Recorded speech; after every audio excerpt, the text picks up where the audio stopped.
Populism is sometimes used as a catch-all phrase for things that people don't like. Douglas Murray has made this argument many times in reference to the rise of what is mostly labelled right-wing populism in Europe. That's not meant to be a defence of populism. Obviously, giving in to the mob mentality can have disastrous consequences, as various movements in the 20th century have demonstrated. Rather, Murray's point in this talk is that political elites have consistently dismissed public opinion on immigration as suffering from a perception problem that needs to be corrected. But Murray suggests perhaps the public doesn't suffer from such a problem, and the reason why large majorities in most European countries are in favour, at a minimum, of slowing the rate of immigration into Europe is because the facts on the ground have changed and the public has noticed. And if the elites continue to treat the public as simply misinformed and fail to address their concerns, populism will continue to rise. I'm not going to get stuck on this, but there is a definitional term about this word populism.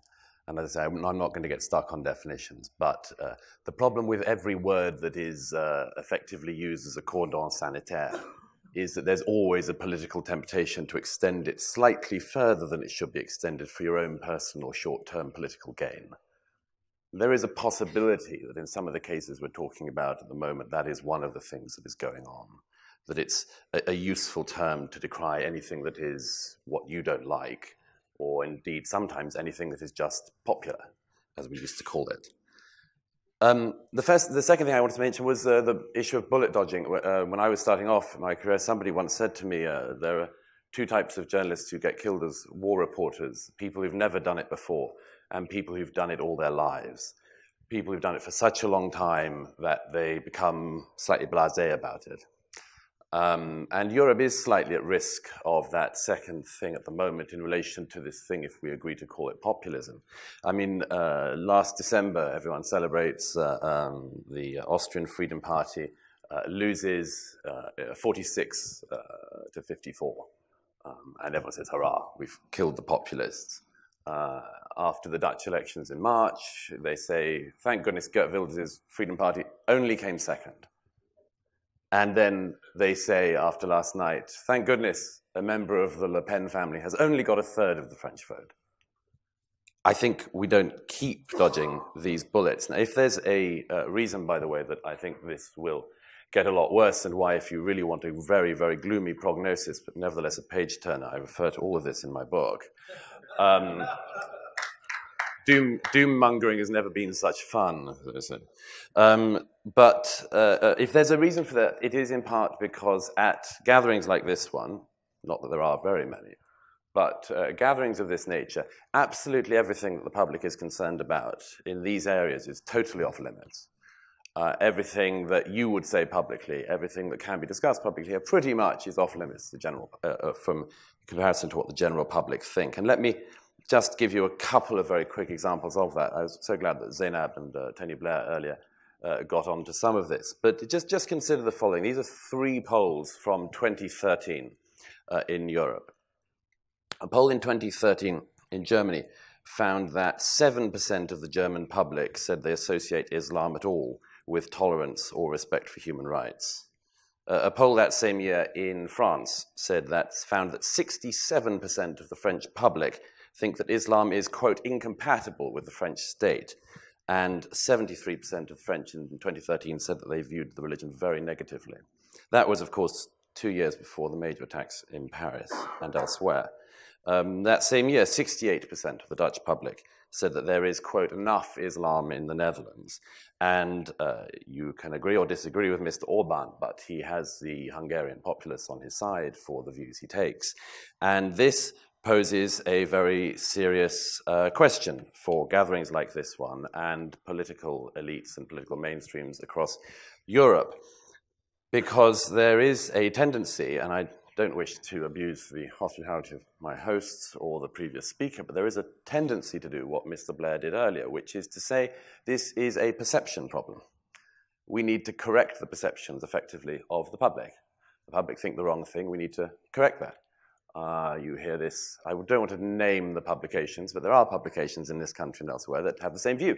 The public got it wrong on Brexit. We will keep writing sparkling editorials and brilliant monographs until they get it. And it may just be, and it's certainly in my view, the case that the public are not necessarily wrong. What Mr. Blair said about perceptions and immigration and so on is very telling to my mind. Let me give you one other pertinent set of figures. British Social Attitudes Survey, which is a pretty good marker of these things in Britain, has asked for a number of years the British public their views on immigration, and the views of the British public who want immigration to be reduced by, quote, a lot.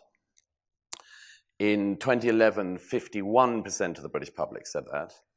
In 2013, 56% of the British public said that. And by 2014, 77% of the British public were saying that. Now, it's possible for a political class to keep saying, you, the people, just don't see the real world. We, the political elites, live in it, get with the program, join us. The problem is that the public may not be thinking that and saying that because of some fantasy populist thing. It may not be saying that because of a press magnate or a political leader who they disagree with. They may be saying it because the facts have changed in their countries, and that they see the facts changing every day. And like the publics in France and elsewhere, they see a lot of bad results of this. And it's not that their perception is the problem. The problem is that the facts have changed, and the political class keeps on trying to tell them, you're wrong on your facts. Now, there are some people who are trying to catch up with this, obviously in France, but I would give you a couple of quotes of people, and if I didn't tell you who said these things, you would tell me this must be a populist, this must be a Le Pen or something like this. Just as he was running for the French presidency and, of course, failed, former President Nicolas Sarkozy, quote, "In France, the only community that matters is the French community. If you want to become French, you speak French, you live like the French." Who would you think said before a recent election, act normal or go away? And if you live in a country where you get so annoyed with how we deal with each other, you have a choice. Get out. You don't have to be here. Mark Rutte, the head of the Dutch Liberal Party and Prime Minister of Holland. So there is a change in rhetoric. I don't particularly think that's for the better, because the problem is that the change in rhetoric doesn't add up to a change in actions. And indeed, it's possible that you can lead the public along with a change in your rhetoric for a while. But unless the realities change, it's unlikely that the public and the political class are going to meet again. I don't want to go on too much with figures, but let me give you just one other thing which strikes me as being pertinent speaking to this divide. Earlier this year, in his first days in office, when President Trump introduced a temporary moratorium on travel from a number of countries, Muslim-majority countries, there was outrage across the world. There was outrage in the media class, outrage across the political class, and of course in Europe, in gatherings like this one, absolute outrage that a man could be so appalling and base and low as to institute a temporary travel ban on people from several countries. The interesting thing to me was that a few days after that, Chatham House, think tank in London, released a poll of European opinion on a much harder question than the one Mr. Trump was suggesting. Chatham House asked the populations in 10 European countries if they agreed or disagreed with the sentence, all further migration from mainly Muslim countries should be stopped. Much harder than what Mr. Trump was suggesting. Of that question, 8 out of 10 European countries, their public said in a majority that they agreed with that decision, and that included Germany, and it included France, and one of only 2 countries, the other being Spain, where most people didn't agree with that sentiment, was this one, Britain, where, again, a mere 47% of the public agreed with it. So it would seem to me that we've had a problem, and one of them is that as the public, not to be too gross in our left-right divisions, as the public turns to the right, the political class rush to the left. I would argue, and finally, that in this country there has been some mending of this. You may agree with Brexit or disagree with it. What is one of the results? Local council elections the other day, and UKIP are wiped out. The right, as it were, of the political spectrum, which has been on maneuvers for 25 years now since the Maastricht Treaty, has united. The populists, as it were, did their job, and now the Conservative Party has reached out, got them, and it turns out that this is mainstream opinion after all. Thank you. Thank you.